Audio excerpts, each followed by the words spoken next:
Die wapenrusting van God.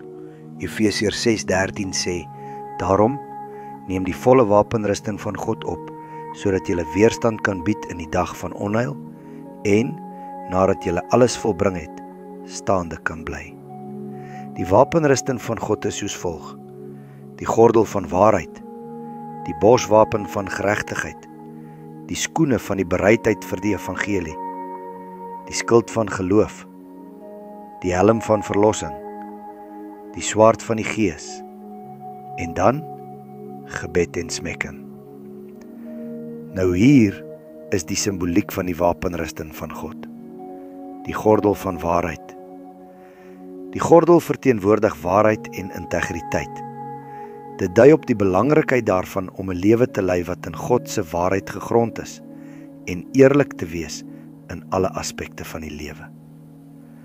Die borswapen van geregtigheid. Die borswapen simboliseer geregtigheid en morele reinheid.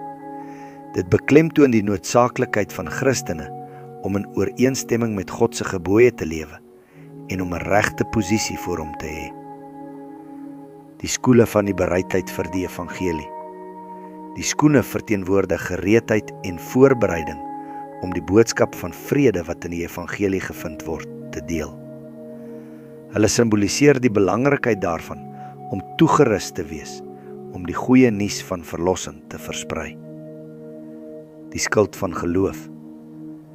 Die skild verteenwoordig geloof en vertroue in God se beloftes. Dit dien as 'n verdediging teen die aanvalle van twyfel, vrees en versoeking.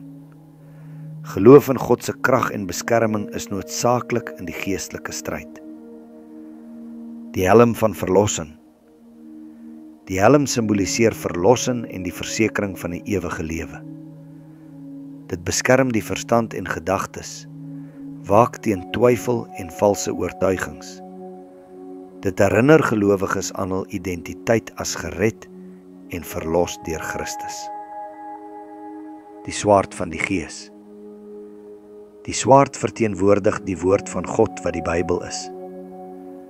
Dit simboliseer die krag van die skrif om geestelike gevegte te veg. Net soos Jesus die skrif gebruik het om versoeking te weerstaan, word gelowiges aangemoedig om God se woord in hulle lewens te ken en toe te pas. Die bid altyd met alle gebed en smeking in die Gees. Hierdie frase beklemtoon die voortdurende en konsekwente aard van gebed. Soek God se leiding, wysheid en krag in alle omstandighede. Gebede onder die leiding en invloed van die Heilige Gees, van danksegging, belydenis aflegging, voorbidding vir ander en petisie. Dit moedig gelowiges aan om al hulle behoeftes, bekommernisse en begeertes in gebed voor God te bring. Baie dankie vir jou tyd en ek hoop werklik dat dit darm iets vir iemand beteken het. Mooi dag vir jou. Groetnis, Koos.